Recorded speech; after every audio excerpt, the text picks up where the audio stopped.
Hello student, કેમ છો? મજામાં? સાઈરામ. હવે 12મા ધોરણની અંદર ચેપ્ટર નંબર 7 પી વિભાગના તત્વોમાં આપણે 15મા સમૂહના તત્વો, તેના સંયોજન વગેરેની ચર્ચા કરી. હવે 15મા સમૂહનો છેલ્લો ટોપિક કે જે બોર્ડ એક્ઝામની અંદર છે એ પોઈન્ટ આઉટ કરેલો છે, એટલે કે ડિલીટેડ નથી, પ્લસ કોમ્પિટિટિવ એક્ઝામ રિલેટેડ પણ છે. આ ટોપિક રિલેટેડ છે એ ક્વેશ્ચન પૂછાઈ શકે. કયો છે ક્વેશ્ચન? તો કે ફોસ્ફરસના ઓક્સો એસિડ, જે most IMP for all type of question છે, જે 2 માર્કમાં પૂછાઈ શકે, એમસીક્યુ ની અંદર પૂછાઈ શકે. તો આપણે આજે ફોસ્ફરસના ઓક્સો એસિડ વિશેની ચર્ચા કરશું. હવે ઓક્સો એસિડ એટલે શું એ આપણે આગળના ધોરણમાં આવી ગયું, પણ ફરી પાછું રિવાઇઝ કરી લઈએ કે એસિડિક H+ હાઇડ્રોજન એ ઓક્સિજન સાથે જોડાયેલો હોય અને તે ઓક્સિજન જો ફોસ્ફરસ સાથે જોડાયેલો હોય એટલે POH બન, તો એને કહેવામાં આવે છે ફોસ્ફરસના ઓક્સો એસિડ. અહીં કાર્બન જોડાયેલો હોય તો કાર્બનના ઓક્સો એસિડ, સલ્ફર જોડાયેલો હોય તો સલ્ફરના ઓક્સો એસિડ. તો અહીં એસિડિક હાઇડ્રોજન એ ઓક્સિજન સાથે જોડાયેલો હોય અને એ ઓક્સિજન છે એ કેની સાથે જોડાયેલો હોય તો કે ફોસ્ફરસ સાથે. તો એ ફોસ્ફરસના ઓક્સો એસિડ કહેવાય. હવે ફોસ્ફરસના ઓક્સો એસિડ તો ઘણા બધા છે અને દરેક છે એ તમારે એકદમ કાળજીપૂર્વક ગ્રાસ્પ કરી, અભ્યાસ કરી અને લખીને તૈયાર કરજો. અને એમાંથી ક્વેશ્ચન હશે જ. કારણ શું? તો કે બાકીના પોઈન્ટ તો ઘણા બધા કાઢી નાખ્યા છે. તો 15મા સમૂહમાંથી પૂછાઈ શકે, તો નાઇટ્રિક એસિડમાંથી પૂછાઈ શકે, ડાયનાઇટ્રોજનમાંથી પૂછાઈ શકે અને ફોસ્ફરસના ઓક્સો એસિડમાંથી. તો પહેલું ફોસ્ફરસના ઓક્સો એસિડ H3PO2, નામ હાઇપોફોસ્ફરસ એસિડ અથવા ફોસ્ફેનિક એસિડ. ઓક્સિડેશન આંક અને સંકરણ. તો ઓક્સિડેશન આંક ફોસ્ફરસનો તમે ગણશો તો +1 થશે. ફોસ્ફરસનો ઓક્સિડેશન આંક +1, જે ઓક્સિડેશન આંક બધાને ગણતા આવડે છે. અને સંકરણ sp3. હવે સંકરણ છે એ કઈ રીતે ગણવું એ ફરી પાછું આપણે થોડુંક રિવાઇઝ કરી લઈએ. ઓક્સિડેશન આંક તો આના પહેલાના લેક્ચરમાં પણ મેં શીખવાડ્યું હતું. હવે સંકરણ માટે શું? તો કે H3PO2 બાહ્યતમ કક્ષામાં રહેલા કુલ ઇલેક્ટ્રોનની સંખ્યા ગણો. હાઇડ્રોજનમાં 3, ફોસ્ફરસમાં 5, ઓક્સિજનમાં 6 દુને 12, ટોટલ 20 ઇલેક્ટ્રોન. હવે 8 કરતા વધુ ઇલેક્ટ્રોન હોય તો એને 8 વડે ભાગવાનું. 8 દુ 16, 4. શેષ શૂન્ય વધવી જોઈએ, તો શેષ અહીં 4 છે એટલે 8 કરતા ઓછી, તો અહીં ફરી પાછું 2 વડે ભાગવાનું. જેટલો ભાગ ચલાવો એ ભાગફળમાં ઉમેરવાનું. 2 દુ 4, તો ભાગફળ આવ્યું 4 હોય તો sp3. તો ફોસ્ફરસના ઓક્સો એસિડ ઓલમોસ્ટ બધા sp3 જ આવશે, બરોબર. પણ છતાંય કઈ રીતે ગણવું એનું મેં 11મા ધોરણમાં છે એનું થોડુંક ક્વિક રિવાઇઝ કરાવી દીધું, બરોબર. વધુ તમે જોઈ લેજો, કારણ કે આ પી વિભાગના તત્વોમાંથી જે સંકરણ ટોપિક રિલેટેડ પણ ક્વેશ્ચન પૂછાય છે અને પૂછાઈ શકે.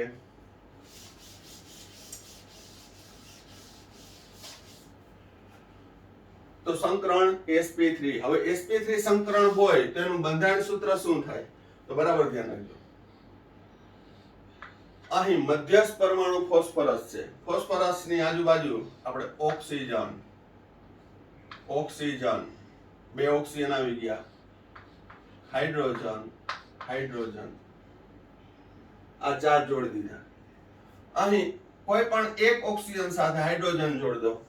કારણ શું? તો કે આ ઓક્સો એસિડ છે એટલે એસિડિક હાઇડ્રોજન ઓક્સિજન સાથે જોડાયેલો હોય અને એ ઓક્સિજન ફોસ્ફરસ સાથે જોડાયેલો છે. તો હવે અહીંયા સંયોજકતા ફોસ્ફરસની એક બાકી રહી. અહીંયા ઓક્સિજન સાથે ડબલ બોન્ડ ફોસ્ફરસ, એક સિગ્મા એક પાઈ બંધ. ઈ પાઈ બંધનું નામ કહું ડી પાઈ પી પાઈ બંધ, જેની માહિતી પણ તમારી પાસે છે કે આ કયો થશે? ફોસ્ફરસની ડી કક્ષક, ઓક્સિજનની પી કક્ષક વચ્ચે રચાતો પાઈ બંધ. તો અહીં હવે બીજા નંબરમાં અહીંયા થોડુંક આપણે ડિટેલમાં જઈએ કે પેલા હું એમ કહું ઓક્સિજનનું ફોસ્ફરસની આજુબાજુ કેટલા ઇલેક્ટ્રોન હોય? 5. એક ઓક્સિજન, બીજો 2 oxygen, hydrogen hydrogen hydrogen hydrogen. તો ફોસ્ફરસ સાથે સીધા જ 2 હાઇડ્રોજન જોડાયેલા છે, 1 ઓક્સિજન જોડાયેલો છે. હવે અહીં હું સવર સહસંયોજક બંધ દ્વારા દર્શાવું. બરાબર ધ્યાન રાખજો, સવર સહસંયોજક બંધ.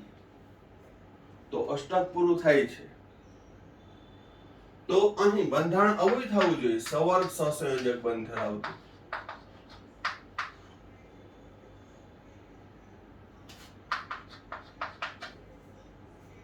તો અહીંયા ડબલ બોન્ડ કેમ આવે છે? તો બરાબર ધ્યાન રાખજો, અહીં તમે ફોર્મલ ચાર્જ ગણશો ને તો આ +1 આવશે, અહીંયા -1 આવશે. નિયમનિષ્ઠ વીજભાર, ફોર્મલ ચાર્જ, બધું પછી એટલું ડિટેલમાં જતો નથી કારણ કે 7-8 જેટલા ઓક્સો એસિડની આપણે ચર્ચા કરવાની છે. પણ અહીંયા વીજભાર +1 આવશે, અહીંયા -1 આવશે. પરંતુ અહીં ઓક્સિજન પાસે રહેલું ઇલેક્ટ્રોન યુગ્મ છે આની વચ્ચે આવી જાય, ફોસ્ફરસ અને ઓક્સિજનની. એટલે અહીંયા oxygen double bond, phosphorus double bond oxygen, OH, H અને H. તો અહીં તમે એનો વીજભાર ગણશો, ફોર્મલ ચાર્જ, તો 0 0 આવશે. ફોર્મલ ચાર્જ કેવો આવશે? 0 0. અહીં +1 -1 આવે, સવર સહસંયોજક બંધના આધારે સમજાવું તો આ બંનેમાં વધુ સ્થાયી કયું છે? તો કે ફોર્મલ ચાર્જ જેનો ઓછો હોય અથવા શૂન્ય હોય તે બંધારણ વધુ સ્થાયી છે. હવે નાઇટ્રોજનના ઓક્સો એસિડમાં એવું કેમ ના કર્યું? તો કે ત્યાં છે નાઇટ્રોજન પાસે ડી કક્ષક હોતી નથી, જ્યારે ફોસ્ફરસ પાસે ડી કક્ષક હોવાથી ફોસ્ફરસ ઓક્સિજન વચ્ચે જે પાઈ બંધ બન્યો એ ડી પાઈ પી પાઈ બંધ છે. એ કેવો બંધ છે? ડી પાઈ પી પાઈ. મેં તમને કીધું કે ફોસ્ફરસના ઓક્સો એસિડ ટેક્સ્ટ બુકમાં આપ્યું છે એ મુજબ છે, આપણે ભણાવી દેવું એનાથી મતલબ નથી, પણ ફોર કોમ્પિટિટિવ એક્ઝામ તમારે રેડી રહેવું પડે ને એના માટે આ બધું નોલેજ જોઈએ. બરાબર. તો હવે એનું બંધારણ ની ચર્ચા કરું તો બંધારણ કેવું થશે? તો કે ફોસ્ફરસ સાથે ઓક્સિજન દ્વિબંધથી જોડાયેલો હશે અને એક OH બંધ હશે. એ કોઈ પણ ફોસ્ફરસના ઓક્સો એસિડ હશે એમાં ઓછામાં ઓછો એક P ડબલ બોન્ડ O હશે અને એક POH બંધ હશે, ઓછામાં ઓછો એક. બરાબર. એક P ડબલ બોન્ડ O અને એક POH, વધુ હોઈ શકે. બાકી આ બંને હાઇડ્રોજન સીધા જ જોડાયેલા છે. પરિણામે એ સીધા જોડાયેલા હાઇડ્રોજન છે એ એસિડિક નથી, કારણ કે ત્યાં ફોસ્ફરસ અને હાઇડ્રોજનની સાપેક્ષ વિદ્યુત ઋણતા સમાન થઈ જાય છે. કેને કારણે? તો કે એની ફોસ્ફરસથી વધુ વિદ્યુત ઋણતા ધરાવતો ઓક્સિજન જોડાયેલો છે.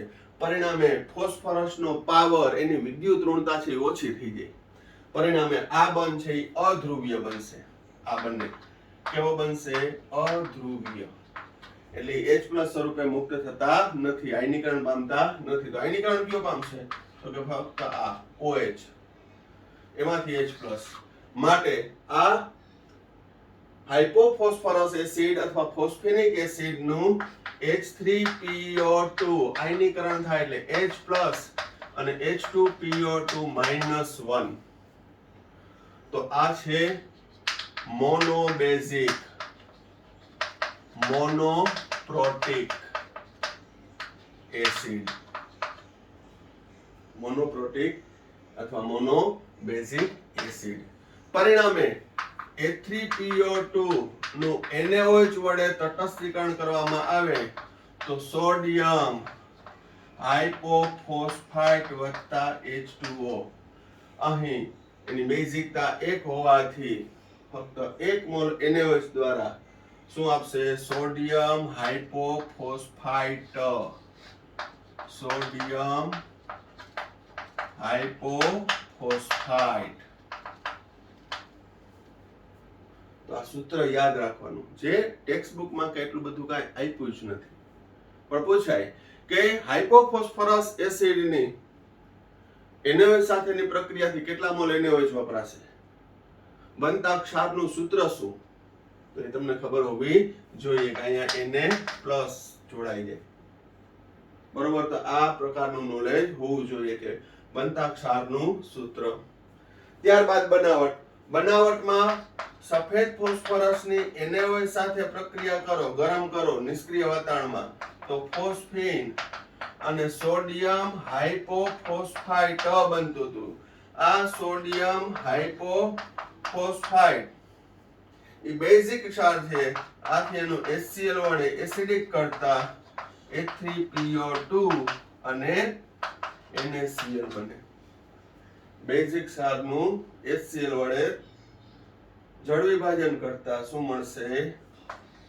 હાઇપોફોસ્ફરસ એસિડ અથવા ફોસ્ફિનિક એસિડ મળશે. બરોબર, તો આ રીતે દરેક જે કોષ્ટકમાં છે ઓક્સો એસિડ એનું આપણે થિયરી ફોર્મમાં અને એ મુદ્દા પાડીને આ રીતે તૈયાર કરવાનું.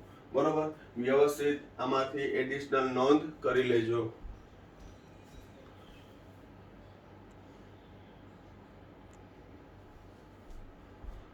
હવે નેક્સ્ટ H3PO3 ઓર્થો નામ ઓર્થોફોસ્ફરસ એસિડ. H3PO3 એટલે શું? ઓર્થોફોસ્ફરસ. અહીં હાઇપો, ઓર્થો, મેટા એવા બધા પૂર્વક આવશે. એ ફોસ્ફરસના ઓક્સો એસિડને એકબીજાથી અલગ કરવા માટે. બરોબર, આપણે જ્યારે લિસ્ટ આઉટ કરશું હજી તો આપણે બીજું જોઈએ છે, પણ તમને ખ્યાલ આવશે કે ખાલી ફોસ્ફરસ એસિડ થી છે એનું બંધારણ સૂત્ર અથવા અણુસૂત્ર ખ્યાલ આવશે નહીં, પણ ઓર્થો ફોસ્ફરસ એસિડ કીધું હોય તો એ આવશે H3PO3. બરોબર, ઓક્સિડેશન આંક એનો ગણશો તો +3 થશે. કેટલો થશે? +3. અને સંકરણ આનું પણ sp3. સંકરણ કેવું થશે? sp3. આથી બંધારણ સૂત્ર જોવો. ફોસ્ફરસ સાથે 3 ઓક્સિજન છે, એક ઓક્સિજન ડબલ બોન્ડ થી, જે મેં તમને હમણાં કીધું કે સવર સહસંયોજક બંધ કરતા ડબલ બોન્ડ, જેમાં એક સિગ્મા બંધ છે, એક પાઈ બંધ છે. એ પાઈ બંધ કયા પ્રકારનો છે? ડી પાઈ, પી પાઈ. બીજો ઓક્સિજન સિંગલ બોન્ડ થી, ત્રીજો ઓક્સિજન એ સિંગલ બોન્ડ થી. હવે ચોથી સંયોજકતા 5 હોય ફોસ્ફરસની, એમાંથી 1 2 3 4 5, આ તો પાંચમી સંયોજકતા ખાલી છે ને આ સીધો હાઇડ્રોજન જોડાયેલો છે, જ્યારે ઓક્સિજન સાથે 2 હાઇડ્રોજન. એનું સમચતુષ્ફલકીય બંધારણ પણ દર્શાવી શકો આ રીતે.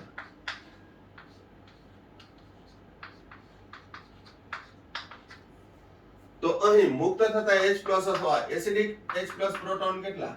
2 છે. બરોબર, જ્યારે અહીં pH બંધ કેવો થશે? અધ્રુવીય. અધ્રુવીય હોવાથી અહીં H3PO3 એનું આયનીકરણ કરો તો 2H+ મુક્ત થશે. સીધો જ ફોસ્ફરસ સાથે જોડાયેલો હાઇડ્રોજન મુક્ત થતો નથી. હવે આ મેં 11મા ધોરણના પહેલા ચેપ્ટરમાં નોર્માલિટી નો તુલ્ય ભારને સમજાવતો હોય ત્યારે એ કરાવ્યું હોય, પછી બંધારણ આવ્યું હોય ત્યારે કરાવ્યું હોય, પણ ત્યારે તમને નવું લાગે કે આ શું. પણ હવે તમને અહીંયા મેં કીધું કે આ pH છે એ અધ્રુવીય છે, જે આયનીકરણ પામતો નથી અથવા એસિડિક H+ નથી. એસિડિક H+ ક્યાં હશે? ઓક્સિજન સાથે જોડાયેલા હોય તે, કારણ કે તે ધ્રુવીય છે. આ કેવો થશે? અધ્રુવીય. એટલે મુક્ત થતા H+ ની સંખ્યા 2 છે, માટે કેવો થશે? ડાયપ્રોટિક, ડાયબેઝિક એસિડ. એટલે કે અહીં H3PO3 ની NaOH સાથે પ્રક્રિયા કરવામાં આવે તો 2 મોલ NaOH દ્વારા તટસ્થીકરણ પામી Na2HPO3 વત્તા 2 મોલ H2O. 2 mall H2O. ડાઈ સોડિયમ હાઇડ્રોજન ફોસ્ફાઇટ. ડાઈ સોડિયમ હાઇડ્રોજન ફોસ્ફાઇટ ક્ષાર આપશે. પણ અહીં પણ તમે જોજો, અહીં H3PO3 2 તબક્કામાં આયનીકરણ પામે.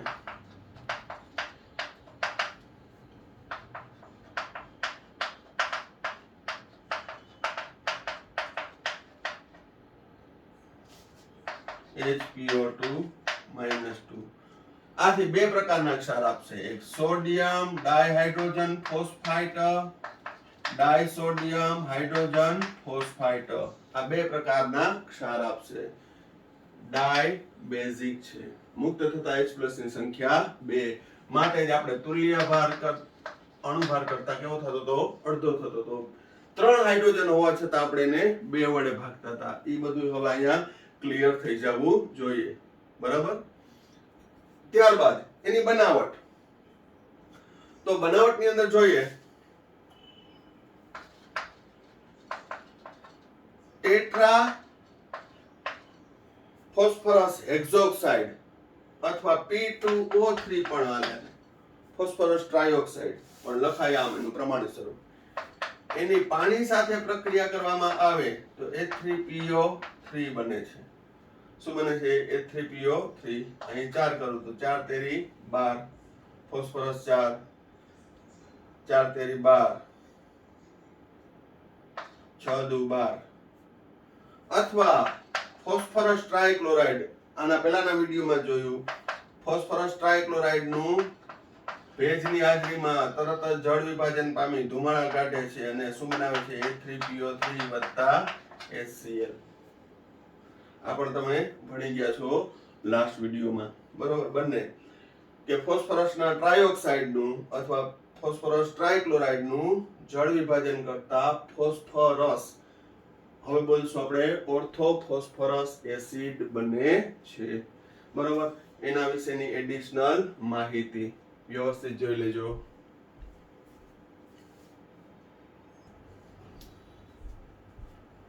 ત્રીજો ફોસ્ફરસ નો ઓક્સો એસિડ H3PO4. પહેલા જોયું આપણે H3PO2, પછી H3PO3, હવે H3PO4. આનું નામ શું? ઓર્થોફોસ્ફોરિક એસિડ. ઓર્થોફોસ્ફોરિક એસિડ અથવા ખાલી ફોસ્ફોરિક એસિડ, પણ ઓર્થો લગાડો એટલે H3PO4 થશે. ઓક્સિડેશન આંક ગણશો એનો +5 થશે. ઓક્સિડેશન આંક કેટલો થશે? +5. અને આમાં પણ સંકરણ તમે ગણશો એટલે sp3 થશે. મેં તમને જે પહેલી રીત શીખડાવી એ મુજબ એનું કેલ્ક્યુલેશન કરી અને ગણશો તો ભાગફળ 4 આવશે. 4 આવે એટલે sp3 સંકરણ. sp3 સંકરણ હોય તો બંધારણ છે સમચતુષ્ફલકીય હોય, જેમાં ફોસ્ફરસ સાથે ડબલ બોન્ડ થી ઓક્સિજન 3 OH. કારણ કે 4 ઓક્સિજન છે તો સેન્ટર એટમ ફોસ્ફરસ ની આજુબાજુ છે, એ 4 ઓક્સિજન જોડી દેવાના. 3 હાઇડ્રોજન દરેક ઓક્સિજન સાથે, એટલે અહીં એક P ડબલ બોન્ડ O અને 3 POH.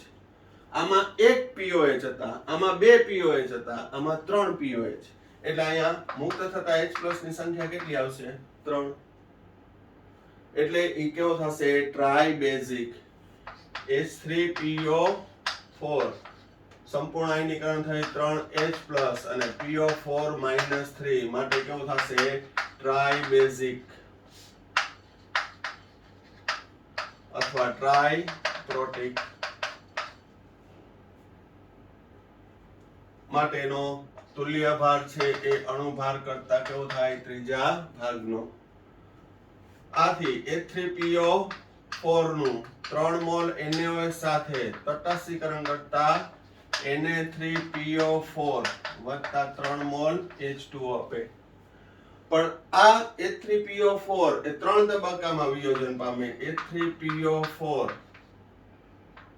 H+ વત્તા H2PO4 -1, તો ક્ષાર આવશે sodium dihydrogen phosphate. Sodium dihydrogen phosphate H2PO4 -1 gives H+ વત્તા HPO4 -2. H+ દૂર કરો તો વીજભાર પણ વધતો જાય, -1 -2. Na2HPO4 ડાયસોડિયમ હાઇડ્રોજન ફોસ્ફેટ અને HPO4 ત્રીજા તબક્કામાં વિયોજન પામે. PO4 -3 Na3 PO4 sodium phosphate અહીં નિર્બળ એસિડ હોવાથી સંતુલન સપાય છે. નિર્બળ ટ્રાય બેઝિક અથવા ટ્રાઇપ્રોટિક એસિડ છે. એટલે 3 પ્રકારના ક્ષાર આપી શકે છે. 1 મોલ સાથે 1 મોલ NaOH સાથે NaH2PO4, 2 મોલ સાથે Na2HPO4, 3 મોલ સાથે Na3PO4.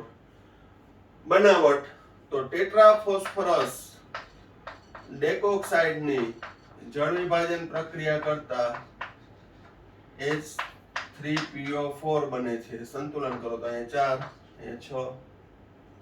અથવા PCl5 ની પાણી સાથે પ્રક્રિયા કરવામાં આવે તો H3PO3 વત્તા HCl5, અહીંયા ઓક્સિજન 3, હાઇડ્રોજન 3 દુ 6. તો કહેવાનો મતલબ ફોસ્ફરસ ટેટ્રાફોસ્ફરસ ડેકોક્સાઇડ એક્ચ્યુઅલી આ છે ફોસ્ફરસ પેન્ટોક્સાઇડ, પણ એનું દ્વિઆણ્વીય સ્વરૂપ છે, દ્વિઅણુ સ્વરૂપે છે P4O10. એનું કે PCl5 નું જળ વિભાજન કરવાથી ઓર્થોફોસ્ફોરિક એસિડ બને છે. માહિતી છે પણ થોડુંક કન્સેપ્ટ ક્લિયર હોય તો એકદમ ઇઝીલી છે એ યાદ રહી જાય. અને આ ટોપિક છે એ બોર્ડમાં પૂછાવાનો છે, મીન્સ કે એ ડિડક્ટેડ નથી, ડિલીટ કરેલો નથી. બરોબર. તો હવે 15મા સમૂહની અંદર આખો ટોપિક પૂરો થઈ જાય. આ છેલ્લો ટોપિક છે. પછી ચર્ચા કરીશ કે એમાંથી બોર્ડને અનુલક્ષીને શું કરવું અને કોમ્પિટિટિવ એક્ઝામ લેવલે શું કરવું એની ચર્ચા આપણે કરશું. પેલા વ્યવસ્થિત જોઈ લ્યો.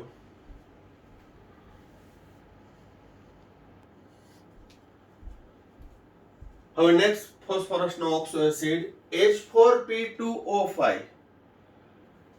નામ પાયરોફોસ્ફરસ એસિડ. પાયરોફોસ્ફરસ એસિડ અથવા ડાયફોસ્ફરસ એસિડ. પાયરો અથવા ડાયફોસ્ફરસ એસિડ નું હવે અણુસૂત્ર ભૂલાઈ ગયું હોય તો શું કરવાનું? તો ફોસ્ફરસ એસિડ H3PO3, એના બે અણુ H3PO3, તો H6P2O6 આવે. પણ ડાય અથવા તો પાયરો, પાયરો એટલે ડાય, તો બે ફોસ્ફરસ એસિડના અણુ વચ્ચે પ્રક્રિયા થઈ, પાણીનો અણુ દૂર થાય, પાણીનો અણુ દૂર થાય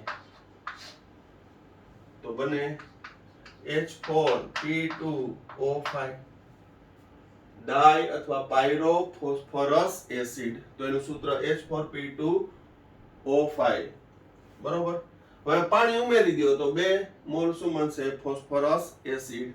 તો હવે આ રીતે યાદ રાખવાનું કે આ H4P2O5 એ શું છે?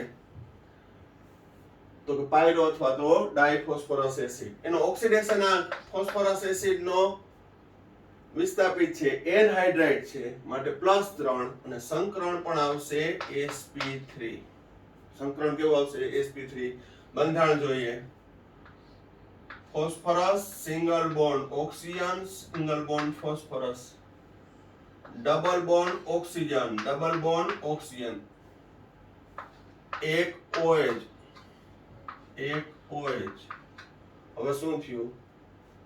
4 માંથી 2 હાઇડ્રોજન, ઓક્સિજન 5 એ 5 આવી ગયા, એક ફોસ્ફરસ સાથે સેતુ સ્વરૂપે, બ્રિજ સ્વરૂપે.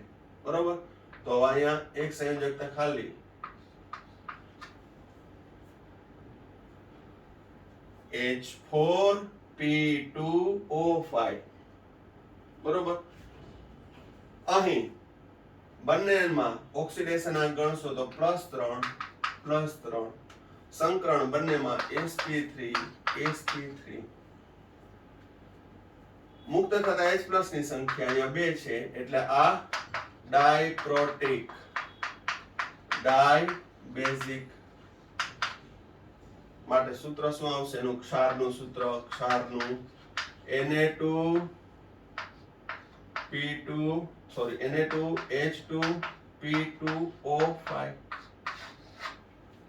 Na2H2P2O5. કારણ કે 4 હાઇડ્રોજન માંથી મુક્ત થતા હાઇડ્રોજનની સંખ્યા કેટલી છે? 2H+ H2P2O5 -2. બનાવટ ફોસ્ફરસ એસિડની PCl3 સાથે જલીય માધ્યમમાં ગરમ કરતા H4P2O5 વત્તા HCl મોલ પ્રમાણે 2:2:2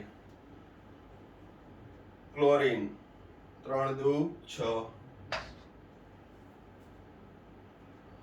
તો આ રીતે છે એ ટેક્સ્ટ બુકમાં આટલું આપ્યું નથી પણ ખાલી પ્રક્રિયા સમીકરણ નોલેજ માટે ભલે તમે કરો કે ના કરો પણ કરો તો એ તમારા નોલેજ માટે કે આગળ જતા કામ આવે કોમ્પિટિટિવ એક્ઝામમાં એ પૂછાઈ શકે ખાલી એટલું જ કીધું કે ફોસ્ફરસ એસિડ ની PCl3 સાથેની પ્રક્રિયાથી બરોબર તો કહેવાનો મતલબ છે એડિશનલ પોઈન્ટ દરેક જે મટીરીયલમાં ના આપ્યા હોય ટેક્સ્ટ બુકમાં ના આપ્યું હોય એ નોંધ કરી લેજો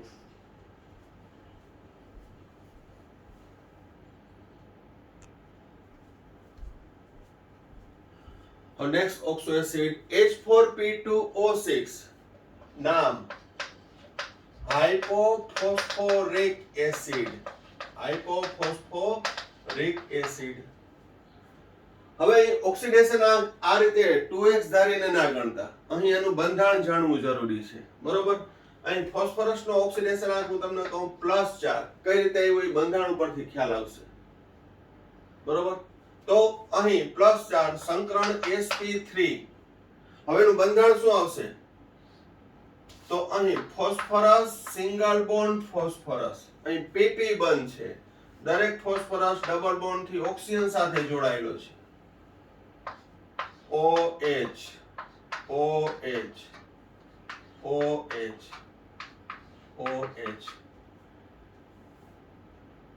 H4P2O6 કે જેમાં ફોસ્ફરસનો ઓક્સિડેશન કેટલો થશે +4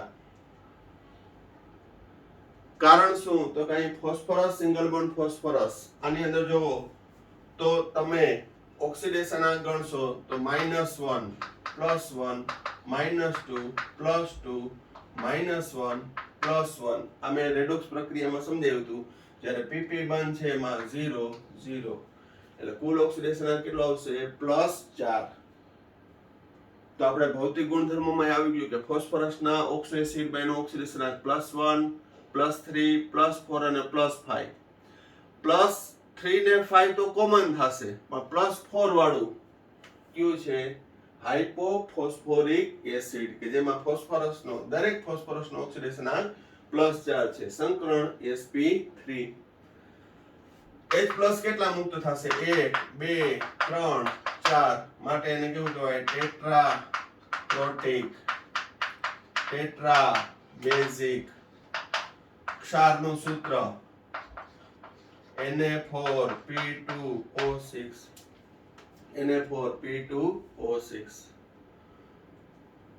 sodium હાઇપોફોસ્ફેટ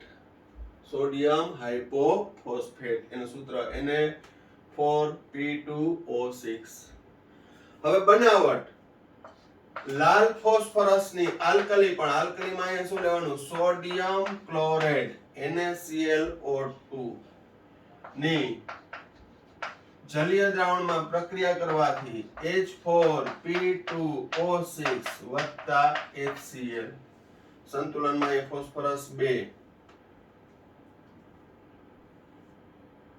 minus NaCl sorry direct સમીકરણ લખી નાખ્યું એને સોડિયમ ક્લોરાઇડ સાથે પ્રક્રિયા કરો તો Na2H2P2O6 વત્તા HCl સોડિયમ હાઇપોફોસ્ફેટ બને છે 2 મોલ HCl 2 મોલ સોડિયમ હાઇપોફોસ્ફેટની HCl સાથે જળ વિભાજન થઈ અહીં 2 મોલ HCl એટલે NaCl દૂર થશે અને બનશે H4P2O6 તો પેલા લાલ ફોસ્ફરસની સોડિયમ ક્લોરેટ સાથે અહીં પણ 2 મોલ આવશે. ના જલીય દ્રાવણમાં પ્રક્રિયા કરતા સૌપ્રથમ બનશે Na2H2P2O6 વત્તા 2 મોલ HCl. ત્યારબાદ બેઝિક ક્ષાર હોવાથી એસિડિક કરતા H4P2O6 બને છે.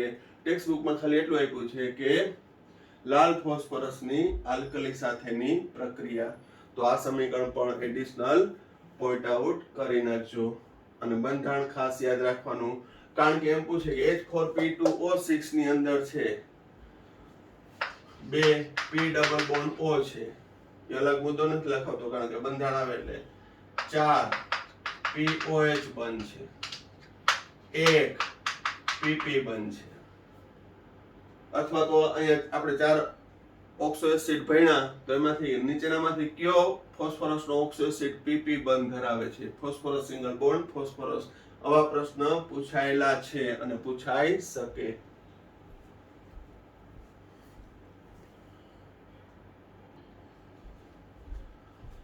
હવે નેક્સ્ટ H4P2O7 નામ પાયરો અથવા ડાયફોસ્ફોરિક એસિડ. ડાયફોસ્ફોરિક એસિડ એટલે H3PO4 ગુણ્યા 2 H6P2O8. એમાંથી પાણીનો અણુ દૂર થાય તો બને H4P2O7. ફોસ્ફોરિક એસિડના 2 અણુમાંથી પાણીનો અણુ દૂર થયો એટલે પાયરો અથવા ડાયફોસ્ફોરિક એસિડ. ઓક્સિડેશન આંક તમે ગણશો તો +5. સંકરણ મેં તમને કીધું બધામાં ફોસ્ફરસના ઓક્સો એસિડમાં સંકરણ કયું આવશે? sp3 જ આવશે. બરોબર. હવે બંધારણ સૂત્ર અહીંયા P2 છે, phosphorus single bond oxygen single bond phosphorus. દરેક ફોસ્ફરસ સાથે ડબલ બોન્ડ થી ઓક્સિજન એક જોડાયેલો જ હશે. OH OH OH OH. H4P2O7 ટેટ્રાબેઝિક અથવા એને પોલીબેઝિક પણ કહેવાય છે. ટેટ્રાબેઝિક પોલીબેઝિક. ક્ષારનું સૂત્ર 4 હાઇડ્રોજન છે, ત્યાં સોડિયમ આવી જાય, Na4P2O7. Sodium pyrophosphate. Sodium pyrophosphate. હવે એની બનાવટ તો ફોસ્ફોરિક એસિડ ના 2 અણુને ગરમ કરતા, ફોસ્ફોરિક એસિડના 2 અણુને ગરમ કરતા પાણીનો અણુ દૂર થાય છે. પાણીનો અણુ દૂર થાય એટલે POP.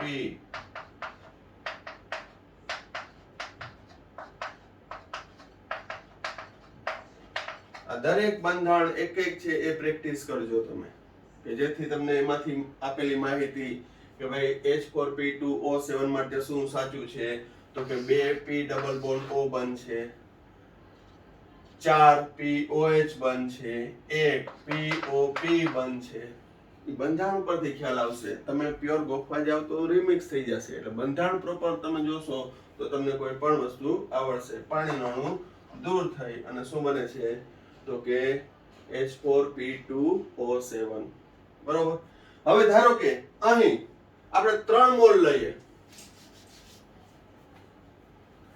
H3PO4 ના 3 મોલ લઈએ તો H9P3O12.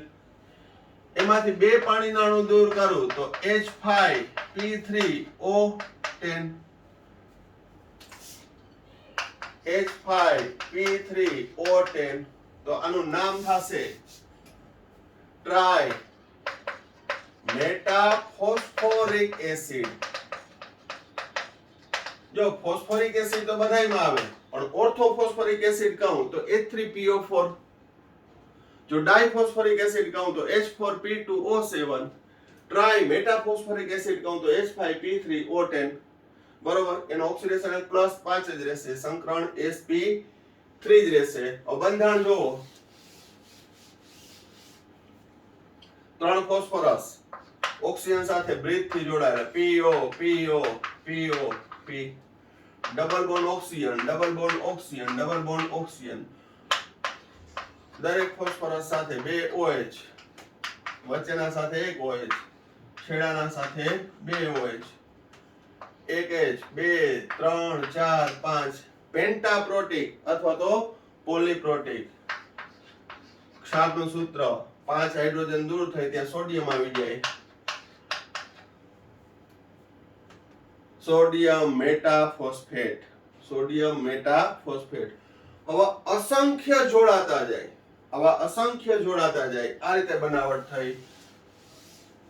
H3PO4 ના અસંખ્ય અણુ જોડાતા જાય તો દરેકમાં જોજો બંધારણ PO PO PO PO PO આ રીતે જોડાતા જાય. Double bond O OH, double bond O OH, double bond O OH, double bond O OH. તો તમે અહીં કોમન બધા જોડાતા જશે તો જો શું આવશે?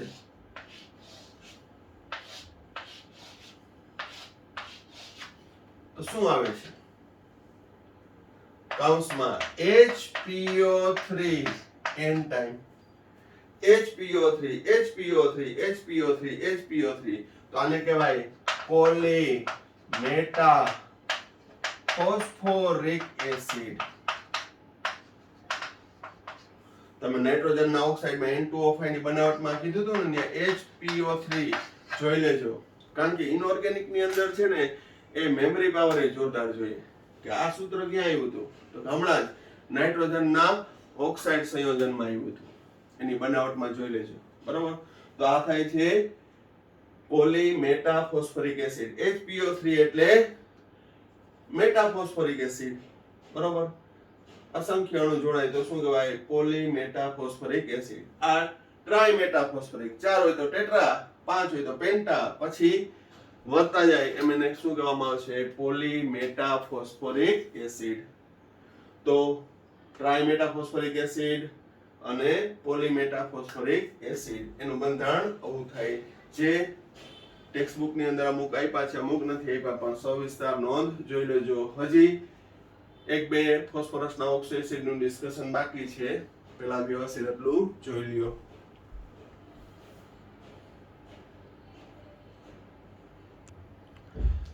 હવે નેક્સ્ટ HPO3 થ્રાઇસ. હવે HPO3 કીધું તો એ પોલી મેટાફોસ્ફોરિક એસિડ હતો, પણ થ્રાઇસ હોય તો અહીં ટ્રાય મેટાફોસ્ફોરિક એસિડ. પણ આ સૂત્ર આપ્યું હોય HPO3 થ્રાઇસ અથવા H3P3O9, આવું સૂત્ર આપ્યું હોય તો એ થશે સાયક્લોટ્રાય મેટાફોસ્ફોરિક એસિડ. બરોબર. હવે એનું બંધારણ સાયક્લો એટલે કે ચક્રીય છે, તો કઈ રીતે જોડાનું? જો phosphorus oxygen oxygen phosphorus phosphorus oxygen, આવી રીતે ષટકોણીય જોડવાનું. ફોસ્ફરસ અને ઓક્સિજન, 3 ફોસ્ફરસ આવી ગયા, 3 ઓક્સિજન. દરેક ફોસ્ફરસ સાથે ડબલ બોન્ડ થી ઓક્સિજન અને સિંગલ બોન્ડ થી OH, ડબલ બોન્ડ થી ઓક્સિજન સિંગલ બોન્ડ થી OH, ડબલ બોન્ડ થી ઓક્સિજન સિંગલ બોન્ડ થી OH. HPO3 HPO3 HPO3 HPO3 3 time. બરોબર. તો આ થયા ફોસ્ફરસના ઓક્સો એસિડ, જે તમારે દરેક ની પ્રેક્ટિસ કરી લેવાની કે આનું નામ શું? H3PO2 H3PO3 H3PO4. પછી આનો પાણીનો અણુ દૂર થાય તો H4P2O5. આમાંથી 2 હાઇડ્રોજન 2 ઓક્સિજન દૂર થાય તો H4P2O6. એક પાણીનો અણુ દૂર થાય તો H4P2O7. 3 માંથી 2 પાણીના અણુ દૂર થાય તો H5P3O10. બરોબર. તો દરેકના નામ અને બંધારણ આવડવા જોઈએ. આ રીતે પ્રેક્ટિસ કરવાની છે. આનો ઓક્સિડેશન +1 છે, આનો +3 છે, બાકી બધા જ જોશો એમાં +5 જ હશે. બરોબર. પરંતુ જેનો ઓક્સિડેશન આંક નીચો છે, એટલે આપણી ટેક્સ્ટબુક મુજબ કીધું છે કે જેમાં pH બંધ વધુ તે પ્રબળ રિડક્શન કરતા થશે. એટલે તેનું શું થશે? ઓક્સિડેશન મોસ્ટ આઈમ્પી પોઈન્ટ છે. પણ હું એમ કહું છું કે જેનો ઓક્સિડેશન આંક, જે ઓક્સો એસિડનો ઓક્સિડેશન આંક નીચો, એટલે એની બાહ્યતમ કક્ષામાં હજી 4 ઇલેક્ટ્રોન છે. ફોસ્ફરસ છે એમાં અહીંયા +1 છે એટલે 1 ઇલેક્ટ્રોન છે, ગુમાવ્યો નથી પણ ઓક્સિજન લઈ લીધો. અહીંયા 3 લઈ લીધા, અહીંયા 5 લઈ લીધા. તો હવે ઇલેક્ટ્રોન ગુમાવી શકે નહીં, ઓક્સિડેશન અનુભવી શકે નહીં, માટે H3PO4 નિર્બળ રિડક્શન કરતા કહેવાય. H3PO4 નિર્બળ રિડક્શન કરતા અથવા પ્રબળ ઓક્સિડેશન કરતા કહી શકાય. જ્યારે આનો ઓક્સિડેશન આંક નીચો છે એટલે H3PO2 એ પ્રબળ રિડક્શન કરતા અને આની સાપેક્ષે નિર્બળ ઓક્સિડેશન કરતા કહી શકાય. તો અહીંયા એ સંદર્ભમાં સમજાવ્યું કે જેમાં pH બંધ વધુ છે, કારણ કે આ pH બંધ છે અધ્રુવીય છે, એનું આયનીકરણ થતું નથી, એસિડિક નથી, તો એ સિલ્વર નાઇટ્રેટનું રિડક્શન કરશે. કોણ? H3PO2 રિડક્શન કરીને શું બનાવશે? સિલ્વર ધાતુ વત્તા નાઇટ્રેટ રિમૂવ HNO3 અને આ H3PO4 ફોસ્ફોરિક એસિડ બનાવશે. સિલ્વરનું રિડક્શન થઈ Ag બનાવશે હાઇપોફોસ્ફરસ એસિડનું ઓર્થોફોસ્ફોરિક એસિડમાં રૂપાંતર થશે. સિલ્વરનું ઓક્સિડેશન આંક +1 માંથી 0, આનો +1 માંથી +5, 1 નો ઘટાડો, 4 નો વધારો, 1 વાળાને 4 વડે ગુણવાનું, 4 વાળાને 1 વડે. નાઇટ્રેટ અહીંયા 4 થયા તો અહીં મારે 4 કરવા પડે, બરોબર? તો હાઇડ્રોજન 4 ને 3 7, 4 ને 3 7, અથવા ઓક્સિજન ગણું 4 તેરી 12, 12 ને 4 16, 4 તેરી 12, 12 ને 2 14, 14 ને 2 16. તો આ રીતે છે એ સિલ્વર નાઇટ્રેટનું સિલ્વરમાં રિડક્શન કરે છે અને હાઇપોફોસ્ફરસ એસિડનું ઓર્થોફોસ્ફોરિક એસિડમાં ઓક્સિડેશન થાય છે. માટે આ કેવું થયું કહેવાય? પ્રબળ રિડક્શન કરતા. બરોબર? તો આ પોઈન્ટ પણ અગત્યનો છે જે MCQ અથવા તો 2 માર્કમાં પૂછાઈ શકે કે અહીં H3PO2, H3PO3 અને H3PO4 ની રિડક્શન કરતાની પ્રબળતાનો યોગ્ય ક્રમ. તો જેમ ઓક્સિડેશન આંક ઓછો તેમ પ્રબળ રિડક્શન કરતા થશે. જે હું અભ્યાસ કરાવું છું એમાં ક્યાંક ફંડામેન્ટલ આવી ગયું હોય, પણ તમારે મગજ કસીને વ્યવસ્થિત આખો પૂરો વિડીયો જોઈને કટકે નહીં કે ભાઈ 50 મિનિટનો વિડીયો હોય તો 5 મિનિટ અત્યારે જોઈ, 15 મિનિટ પછી જોઈ. કન્ટિન્યુટી, એકાગ્રતા રાખવાની છે, બરોબર? તો જ બનશે. અને મારો પ્રયત્ન એવો હોય કે બેસ્ટમાં બેસ્ટ શક્ય એટલું સરળ બને એ રીતનો પ્રયત્ન કરતો હું છું, બરોબર? અને અહીંયા ફોસ્ફરસના ઓક્સો એસિડની ચર્ચા પૂરી થાય છે. મોસ્ટ આઈએમપી છે, ખાસ એકવાર લર્ન કરી લખી અને પછી દરેક રેન્ડમલી મોઢે લખવાનો પ્રયત્ન કરજો, કારણ કે હજી તો આપણે સમૂહ નંબર 15 પૂરું થયું, એટલે 15મો અધ્યાય પૂરો થયો. હજી અધ્યાય 16, 17 અને 18 આ 3 બાકી છે. અને મેં તમને કીધું કે જે ડિલીટેડ પોઈન્ટ છે એ પણ આપણે કન્સિડર કરશું જ. બહુ એવું લાગશે કે ના આ કોમ્પિટિટિવ એક્ઝામમાં પણ કામ આવે એવું નથી, એવા પોઈન્ટ આપણે નહીં લઈએ, બરોબર? પણ અભ્યાસ તો બધો કરવો જોશે. વ્યવસ્થિત જોઈ લેજો. ઇન્સ્ટન્ટ આપવાનું મન થાય છે પણ નેક્સ્ટ વિડીયોમાં આપીશ, બરોબર? તો આ વિડીયોમાં આપણે અહીંયા સુધી રાખીએ છીએ. Thank you. સાઈરામ.